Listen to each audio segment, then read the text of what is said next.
बिस्मिल्लाहिर्रहमानिर्रहीम। अस्सलाम वालेकुम। प्रोग्राम रमज़ान करीम के साथ मैं हूं आपका मेज़बान यासिर खान। नाज़रीन, रमज़ान और रमज़ान के रोज़े हुस्न इखलाक का पैगाम कैसे देते हैं और कैसे हुस्न इखलाक का पैगाम पिन्हा है इस माह सयाम में, इस पर बात करने के लिए हमारे साथ मौजूद हैं Islamic scholar professor Huma Ismail साहिबा, प्रिंसिपल हैं Minhaj college of Sharia and Islamic studies की, इस्लामिक साइंसेज़ की। और आज इनसे हम बात करेंगे रमज़ान के हवाले से और हुस्न इखलाक के बारे में। प्रोफेसर साहिबा, ये बताइएगा कि अक्सर ये देखा जाता है कि रमज़ान में हम वैसे ही थोड़ी सी एनर्जी भी डाउन हुई होती है और गुस्सा भी आ जाता है, चिड़चिड़ापन भी आ जाता है, तो रमज़ान हमें हुस्न इखलाक का पैगाम कैसे देता है? बिस्मिल्लाहिर्रहमानिर्रहीम। रमज़ान लफ्ज़ ही मैदे की गर्मी से है ना, रम्ज़ से है। जी। तो ये तो एक फिज़िकली भी इंसान के साथ है, साइकोलॉजिकली भी है कि उसके अंदर गम गुस्सा फ़ील करना ज़्यादा आ जाता है। ये नहीं कि ज़्यादा आ जाता है, होती तो सारी चीज़ें रूटीन में चल रही होती हैं, लेकिन फ़ील ज़्यादा होता है क्योंकि आप वीकनेस फ़ील करते हैं। तो आपने बिल्कुल सही बात की। तो रमज़ान हमें दर्स देता है कि हम अखलाक हसना पर आ जाएं। उसके आने के लिए क्योंकि हम खुद उस टाइम अपने आप को भूख से प्यास से बैठे होते हैं, तो हमें दूसरे की भूख प्यास का एहसास होता है कि अगर वो ये गलती कर रहा है तो वो किस लिए कर रहा है, उसकी कमज़ोरी का एहसास होना शुरू हो जाता है, तो आप फील कर लेते हैं। अच्छा, फिर आप ज़्यादा शाउट नहीं कर पाते हैं, करना चाहिए भी नहीं, क्योंकि आपको फील होता है कि मैं तो इस वक्त अल्लाह की बारगाह में हूँ, रोज़े में जो बाकी जितनी बातें हैं हमारी वो सबके सामने नज़र आ जाती हैं। लेकिन रोज़े के लिए जो है अल्लाह ने इसलिए फरमाया था ना, सौम ली, रोज़ा तो मेरे लिए रखा है।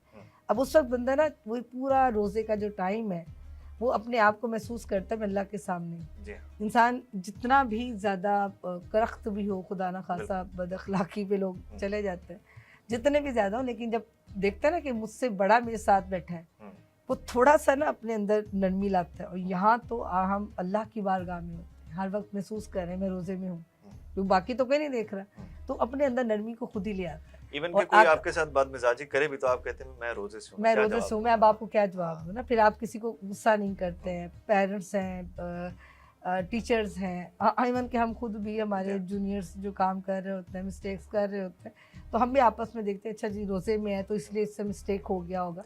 तो ऐसी चीज़ें फिर अखलाक को ख़त्म करने के लिए काफ़ी है। दूसरा, अगर हम चाहते हैं कि आला अखलाक पर आ जाएँ, तो अल्लाह रब्बुल आलमीन ने पहले ही अखलाक के लिए सल्लल्लाहु अलैहि वसल्लम को फरमाया कि इन्नका लअला खुलुक़िन अज़ीम। ए नबी सल्लल्लाहु अलैहि वसल्लम, हमने खुद ही आपको आला अखलाक पर भेजा। और मैंने ये बात स्टार्ट डे से ही कर ली थी, आप यहाँ पे बात हुई थी कि आप सल्लल्लाहु अलैहि वसल्लम ही एक हस्ती हैं जो हमारे लिए रोल मॉडल। अब रमज़ान क्योंकि हमने प्रैक्टिस का महीना है, तकवा लेने का महीना है, तो इसमें हुज़ूर सल्लल्लाहु अलैहि वसल्लम के अखलाक को समझना शुरू। अच्छा, अब अगला सवाल ये ज़रूर आएगा कि हाउ, कैसे लाएं।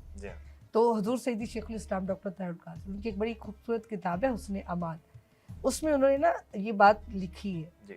उन्होंने लिखा 3 स्टेप्स है, बट मेरा एक्सपीरियंस कह रहा है उन्होंने सही लिखा है, लेकिन मुझे ऐसा लगता है कि आपको वो 3 स्टेप खुद नहीं चढ़ने, क्योंकि मैंने अपनी ज़ात पे तो बंदा करता सो करता है, जब आप अपने स्टूडेंट पे, अपने बच्चों पे अप्लाई करते हैं उस रूल को, तो आप देखते हैं कि हाँ ये हो सकता है। तो मैंने इस चीज़ को महसूस किया है कि आपको 3 स्टेप पे चढ़ना ही नहीं पड़ता, आपको सिर्फ पहला गेन करना है। अच्छा, बस पहले के लिए हिम्मत करनी है। और वो क्या है, उन्होंने फरमाया कि अगर आप चाहते हैं ना नबी पाक सल्लल्लाहु अलैहि वसल्लम की सीरत जैसी सीरत हो जाए, उसका एक ही तरीका है, फरमाया कि ज़बान से दुरूद की कसरत, जितना ज़्यादा दुरूद पढ़ सकते हैं पढ़ें। अच्छा, वो और तवज्जो से हम बच्चों को जो दुरूद पाक पढ़ना सिखाते हैं, और मिनाजुल कुरान गोशे दुरूद और हल्काते दुरूद में जो सिखाता है वो ये कि क्लोज योर आइज़, आंखें बंद करें, गुंबद खजरा का तसव्वुर, और ये नोट करें कि वहाँ से नूर है निकल के मेरे दिल पे आ, और आपकी ज़बान दुरूद पढ़े बस। और जो इस तरह करता चला जाता है, कर तो दुरूद रहा होता है, वो दुरूद ही पढ़ रहा होता है, लेकिन वो फील करता है कि उसका दिल करने लग जाता है कि मैं हुजूर जैसे काम करूँ। यानी वो दाएं हाथ से पानी पिएगा इसलिए कि हुजूर सल्लल्लाहु अलैहि वसल्लम जो है दाएं हाथ से पीते थे। वो नमाज़ पढ़ेगा, वो इसलिए पढ़ेगा कि नबी पाक सल्लल्लाहु अलैहि वसल्लम को पसंद थी नमाज, आका ने फरमाया नमाज मेरी आंखों की ठंडक। यानी वो हर काम प्रैक्टिकली करना शुरू। तीसरा दर्जा आता है, वो पढ़ता दुरूद ही रहता है, अल्लाह रब्बुल आलमीन उसके अखलाक नबी जैसे करते हैं। तो अखलाक ऐसी चीज़ नहीं है कि हमने कहा कि ये मुझे ये करना है तो मैं हो गया। आप अखलाक है ना, जैसे जॉब्स की कुछ होती हैं जी, आपकी SOPs हैं उसके, ये करना है, ये नहीं करना है, तो आप वो सारे काम उसी जगह पे अप्लाई करते हैं।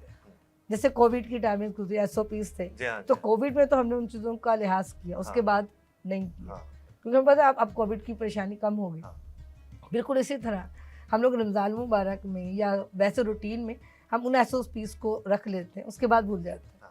اگر ہم چاہتے ہیں پرماننٹلی ہم اعلیٰ اخلاق پہ چلے جی.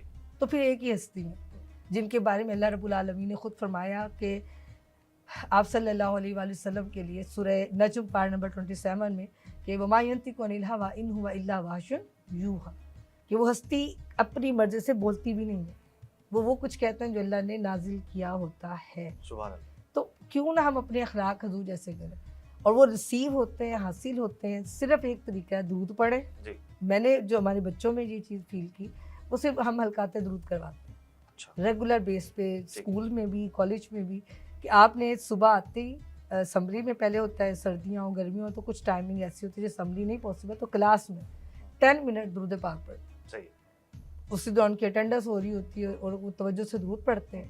اس کا بینیفٹ یہ ہے کہ بچوں کا دل کرتا ہے حضور جیسے کام کرنے کا, اور جس کا دل جب وہ حضور جیسے کام شروع کرتا ہے اخلاق خود بخود آ جاتا ہے. رسول اللہ کو رول ماڈل بنائیں تو آپ اعلیٰ اخلاق خود بخود ہے. آپ خود ہی دیکھیں کہ کیسے کیسے واقعات ہوئے اور کیسی چیزیں ہوئیں, کیسی بد مزاجیاں بھی ہوئی ان کے ساتھ, لیکن ان کا جو اخلاق ہے اخلاق وہ سامنے اس تھا. کا مثال کہیں اور مل ہی نہیں سکتی آپ. جی, یعنی آپ دیکھیں نا آپ کے چچا حضرت حمزہ جو کہ دوسری کے بھائی بھی تھے حضور کے, ان کا قاتل سامنے کھڑا ہوا ہے جس نے صرف شہید نہیں کہ حضرت حمزہ کو ان کا کلیجہ نکال کر چبایا تکلیف دینے کے لیے, اور حضور فرماتے جاؤ تم عذاب میں. ابو سفیان کھڑا ہوا ہے, ورسٹ اینمی آف اسلام, اتنا کچھ کر چکا ہے, اور جب حضور کے سامنے آیا حضور نے دیکھا مکہ میں یہ سردار ہے تو اس کی سرداری کو رسپیکٹ دے دیا, حالانکہ وہ بدترین تھا. اس کو پوری ایک خیمتا بھی میرے اکثر قلم ہوگا کیونکہ میں نے ان کے ساتھ سلوک ہی ایسے کی. اور حضور نے اعلیٰ اخلاق پہ جا کر کہا کہ کیونکہ یہ مکہ کا سردار ہے تو چلو آج جو ابو سفیان کے گھر میں بھی پناہ لے لے گا میں اس کو بھی معاف کر دوں. سبحان اللہ, سبحان اللہ. تو اعلیٰ اخلاق تک وہاں تک جانے کے لیے کہ آپ کے ساتھ کوئی بدترین سلوک بھی کر رہا ہے, کوئی غلط بھی کر رہا ہے, اور آپ معافی پر چلے, یہ اعلیٰ قرآن بھی کہتا ہے نا کہ معاف کر دینا اعلیٰ ظرف لوگوں کا کام ہے. تو یہ تبھی پاسبل ہے جب ہم حضور صلی اللہ علیہ وسلم جیسے اعمال کرنا شروع کرتے ہیں. اسی طرح اخلاق میں مسکرا کر دیکھنا. وقت ہو تو میں پوری حدیث سنا دوں. جی. بڑی پیاری حدیث ہے. صحابہ کرام میں سے نا کچھ صحابہ حضور کے پاس ہے جو غریب ترین تھے, آ کر رونے لگ گئے. تو میں یا رسول اللہ ہم تو ہار گئے, ہم تو پیچھے رہ جانے والوں میں. حضور نے پوچھا کیوں, کیا ہوا؟ ہمارے لگے یا رسول اللہ یہ جو امیر لوگ ہیں, عمرہ ہیں ہمارے علاقے کے, یہ سارے جہاد میں آپ کے ساتھ, ہم بھی آپ کے ساتھ, نمازیں یہ بھی پڑھتے ہیں ہم بھی آپ کے, لیکن یہ صدقہ خیرات کرتے ہیں اور ہم وہ نہیں کر سکتے, ہم غریب ہیں, تو ہم کیا کریں؟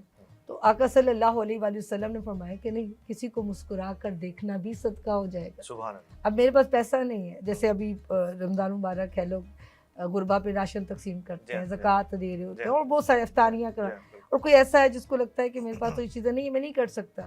تو اخلاقی طور پہ اگر آپ صرف کسی کو مسکرا کر دیکھتے ہیں, وہ پریشان ہے تو اس کی پریشانی اس کو کم فیل ہوگی.